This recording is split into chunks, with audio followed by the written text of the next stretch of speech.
نیک کام میں دکھاوے اور شرک کس حد تک آتا ہے؟ دیکھیں، اگر آپ کی نیت نہیں ہے تو کوئی اس میں دکھلاوا اور شرک نہیں ہے. وہ تو حدیث ٹھیک ہے مسند احمد میں، جس نے دکھلاوے کے لیے نماز پڑھی اس نے شرک کیا، جس نے دکھلاوے کے لیے روزہ رکھا اس نے شرک کیا، جس نے دکھلاوے کے لیے صدقہ کیا اس نے شرک کیا. لیکن یہ کسی کے بارے میں ہم فتویٰ نہیں لگا سکتے، اپنے بارے میں ضرور بندہ غور کرتا رہے. لیکن اگر کوئی اعلانیہ صدقہ اور خیرات کر رہا ہے، آپ نہیں اسے کہہ سکتے کہ تو یہ دکھلاوا کر رہا ہے. یہ اس کے دل کی کیفیت ہے. قرآن میں تو ہے کہ اللہ کی راہ میں خرچ کرو، اعلانیہ بھی اور چھپا کے بھی. یہ اللہ اور بندے کا معاملہ ہے، آپ کوئی نہیں ہوتے. بلکہ اس میں آپ کی تسلی کے لیے ایک حدیث صحیح مسلم میں،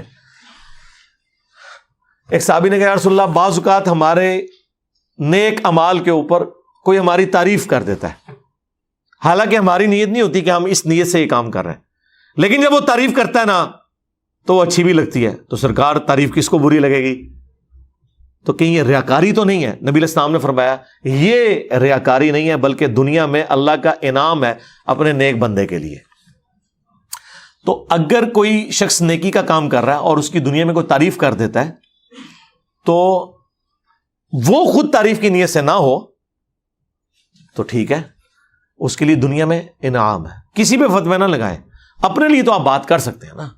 مثلا میں اپنے لیے بات کرتا ہوں، یہ جس طرح یہ یعنی بھرے مجموعوں میں عجیب و غریب زرق برق لباس پہن کے پبلکلی، اور نعت خوانوں نے جس 8-8 10-10 رنگ کی پگڑیاں اور کپڑے پہنے ہوئے ہوتے ہیں جو ایک نو بیاتا دلہن بھی نہیں پہنتی، اور وہ ایک پبلکلی اپنے آپ کو ڈومیننٹ کرنے کی کوشش کرتے ہیں، ان سے میں کچھ نہیں کہتا. میں کہتا ہوں کہ میں یہ کچھ کروں نا تو میں تو اس کو دکھلاوا ہی اپنے حق میں سمجھ رہا ہوں گا.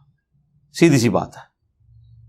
اور ابو داؤد کی حدیث کہ جس نے دنیا میں شہرت کا لباس پہنا، قیامت والے دن اسے ذلت کا لباس پہنایا جائے گا. آپ دیکھیں کتنا ڈومیننٹ ہونے کا لوگوں کو شوق ہوتا ہے. اب اس چیز سے بھی تو بچنا چاہیے. یقین کریں یہ تو میں نے دعوت کی مجبوری کی وجہ سے پگڑی اور یہ سارا گیٹ اپ اڈاپٹ کیا ہوا ہے. مجھے تو اللہ کی طرف سے آج زیادہ ملے تو میں اللہ کے بندوں گوشن جینی تھی زندگی گزارا. حقیقت بات ہے، کیونکہ بڑی خود غرضی کی زندگی دنیا میں گزارنے کی ضرورت ہے، پھر آپ کو جنت ملنی ہے. ہاں، میری طرف سے دنیا پوری جہنم میں چلی جائے سمیت میرے اہل و عیال ماں باپ کے بھی، پہلی فکر مجھے اپنی ہے. سیدھی سی بات ہے، باقی تو بعد میں نا. اور یہ تو قرآن میں بھی لکھا ہے نا، آخرت میں لوگ کہیں گے بیوی بچے ماں باپ لے لے مجھے چھوڑ دے. آپ کو یہ بات آکورڈ لگ رہی ہے لیکن آخرت میں یہی کچھ ہی ہونا ہے. اور دنیا میں جس نے اس طرح کی خود غرضی کی زندگی گزاری نا، باقی حقوقی بات تو پورے کرنے ہیں، قوا انفسکم واہلیکم نارا، اپنے آپ کو اپنے گھر والوں کو جہنم کی آگ سے بچانا. لیکن دنیا میں بالکل اکیلے اس حوالے سے رہنا ہے کہ اللہ کے معاملات میں زیرو ٹالرنس، کوئی کمپرومائز نہیں کرنا. یہ نہیں کہ بیوی بچوں کی خاطر حلال اور حرام کی آپ تمیز گنوا دیں، بالکل یہ کام نہیں کرنا. بالکل خود غرضی کی زندگی گزارے. بالکل آپ یہ دیکھیں جس طرح آپ موٹر بائک پہ بیٹھے ہوئے 100 کی سپیڈ پہ ایک ایسی سڑک سے گزر رہے ہیں جس میں بہت زیادہ رش ہے، ایک لمحے کے لیے بھی آپ ادھر ادھر ہوئے تو جا کے ٹھکیں گے. اس لیے پورے اٹینٹو ہو کے چلنا ہے. وہ یہ قرآن میں ہے کہ تمہاری بیوی اور اولاد میں تمہارے دشمن ہے، تمہاری اولاد میں اور مال میں فتنہ ہے تمہارے لیے آزمائش. کیوں اللہ تعالیٰ نے فرمایا؟ کیونکہ اسی کی وجہ سے انسان ڈی ٹریک ہو جاتا ہے.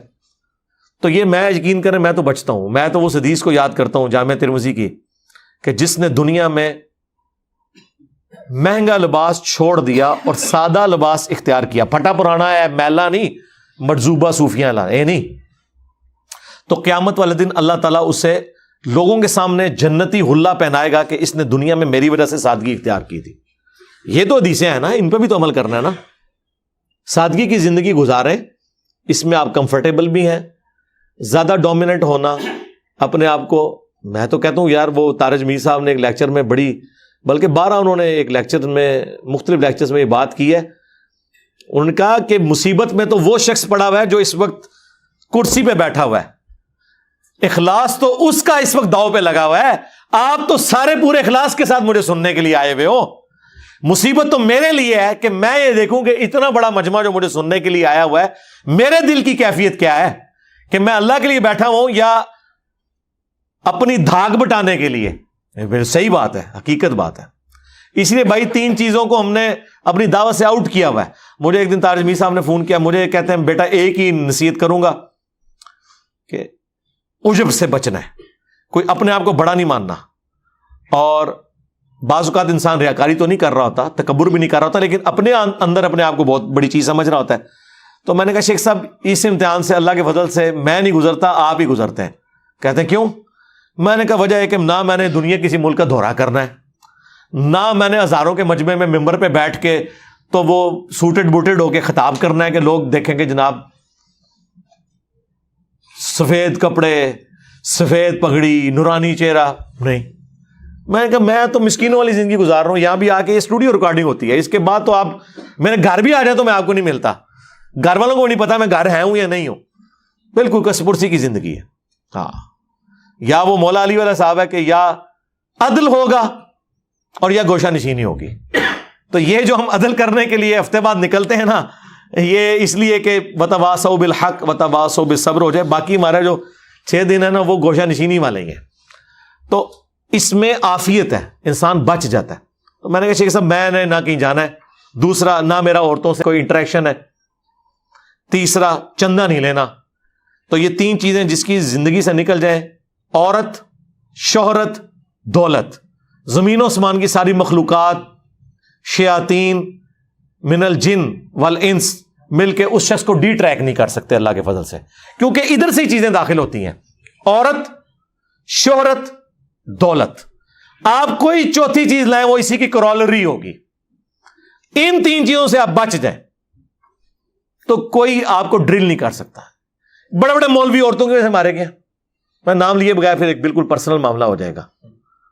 بڑی اچھی گڈی چڑی ہوتی ہے, اچانک ایک خبر نکلتی ہے, کدھر سے کدھر گراف آ جاتا ہے. چندے کی تو خرد برد کی کہانیاں آپ اکثر سنتے رہتے ہیں. دولت اور شہرت والا معاملہ بھی آپ دیکھیں, ایک اشتہار کے اوپر مولوی کا نام چھوٹا لکھا ہو نا, یا کونے پہ لکھا ہو, وہ کہتا میں نہیں آنا. بلکہ آپ حیران ہوں گے کہ آپ کسی کو اشتہار بھیجیں اور پھر فزیکلی وہاں دعوت نامہ لے کے جائیں نا, اتنی اکڑ ہوتی ہے کہ وہ اس غلطی کا زبان سے اظہار بھی نہیں کرتے. چھوڑ دو جی, گال ہی نہیں کرنی, تسی منتا مارو کہ حضرت ہویا کہ ہے وہ یہ چڑھ دو. تو یعنی جو اتنے گے گزرے انہیں پتہ ہی نہیں کہ علماء کا بھی احترام ہے, ان سے بات بھی نہیں کرنی. کتنی دیر تو وہ اتنے پارے باندھے نے کہ گال ہی نہیں کرتے. پھر تسی منتا مارو گے, گوڈے پکڑو گے, حضرت کی گستاخی ہوگی. تو کہنے کہ یار کس بیوقوف نے اشتہار لکھا ہے. ٹھیک ہے, میرا نام ایسے کونے سے لکھتا ہے ڈومیننٹ جگہ پہ. یہ میں آپ کو ریئل ٹائم بتا رہا ہوں. یا ان کے جو پیرلل میں مولوی ہے اس کے ساتھ 3 لقب ملے ہوئے ہیں, اس کے ساتھ 2 لکھے ہوئے ہیں, وہ کہیں گے یار یہ کیا ہے. ادھر تو لکھا ہے استاذ العلماء تھے, اسی چک اتنے مار دے رہے ہیں اتنا عرصہ. جنہوں تو استاذ العلماء لکھا ہے تو میرے کو پڑھ کے گیا ہوا ہے, نہ پڑھ کے گیا ہوئے. وہ یہ جو چیز ہے نا, یہ چیز اس وجہ سے آتی ہے. نہیں آتے جلسوں میں, وہ غصہ کھا جاتے ہیں. ایون سٹیج کے اوپر آپ نے نہیں دیکھا کہ ایک بندے کو ڈومیننٹ جگہ پہ بٹھائے, دوسرا اس کے فرقے کا بندہ ساتھ بیٹھنے کے لیے تیار نہیں ہوتا. چھڑ دو, یہ گال ہی کیا ہے. دوسرے فرقے کو چھوڑ دے, اپنے فرقے میں بھی یہ چیز ہوتی ہے. بڑا مشکل معاملہ ہے. اور پھر جو لوگ پوری استقامت کے ساتھ معاملات کو لے کے چلتے ہیں, ایک نہ ایک دن اللہ تعالیٰ ان کی محنت کو ان کی زندگی میں بھی پھل دکھاتا ہے. مجھے